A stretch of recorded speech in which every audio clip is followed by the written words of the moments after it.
হিসেবেও এবং প্লেয়ার হিসেবেও একটা মানে মনে করতে যে একটা সুযোগ পেয়েছি আবার।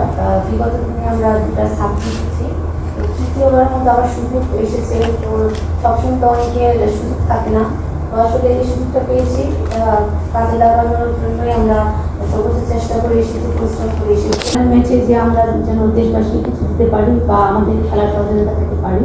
তো আমাদের সর্বোচ্চ চেষ্টা দিয়ে আমরা ফাইট করবো। তো আসলে ক্যাপ্টেন হিসেবে প্লেয়ার হিসেবেও মনের ভিতরে একটা কাজ, সেটা আসলে ফাইনালি প্রত্যেকটা ম্যাচই খুব গুরুত্বপূর্ণ। তো ওইটাই ম্যাচের মধ্যেই আপনার অনেক সময় 12 টিম কিন্তু গোল খেয়ে যায় বা হেরে যায়, তো এটা হলো খেলার উপরে সব কিছু হয়েছে। তো এটা মানে রেজাল্টটা যে আমরা পয়েন্ট পেয়েছি সেটাই সব থেকে মানে আমাদের প্লাস পয়েন্ট। তো সেমিফাইনালে যে একটা রেজাল্ট বেরিয়ে আমরা ফাইনালে আসতে পেরেছি, এটা আমাদের I think it's all been geared towards arriving at a place which was a semi-final, and then put out a different team.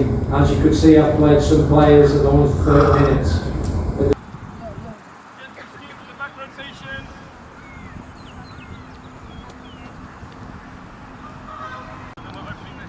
সবাই আমাদের টিমে সবাই প্লেয়াররা ফিট আছে।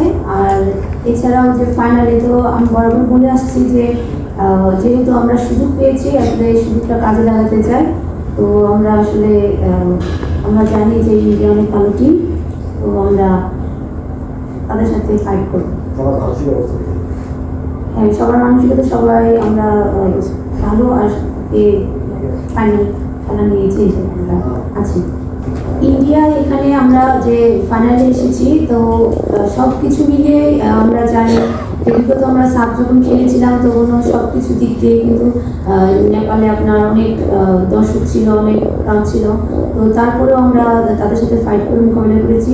তো এইভাবে এখানে এই সাপের মধ্যে ইন্ডিয়াতে সেটা হতে পারে। তো আসলে মেন্টালি আমরা সব কিছু প্রিপারেশন নিচ্ছি, কারণ যে কোনো পরিস্থিতিতে আমরা আসলে মোকাবেলা করতে হবে। যেহেতু আমরা সুযোগ পেয়েছি, তো আমরা আসলে আমাদের সর্বোচ্চটা দিয়ে খেলার চেষ্টা করবো। আর আদার্স বাইরে যা কিছু হচ্ছে সেটা আসলে আমরা ফোকাস দিচ্ছি না, আর খেলার দিক দিয়ে আমরা সেই মনোযোগ এই জন্য প্রস্তুত নিচ্ছি।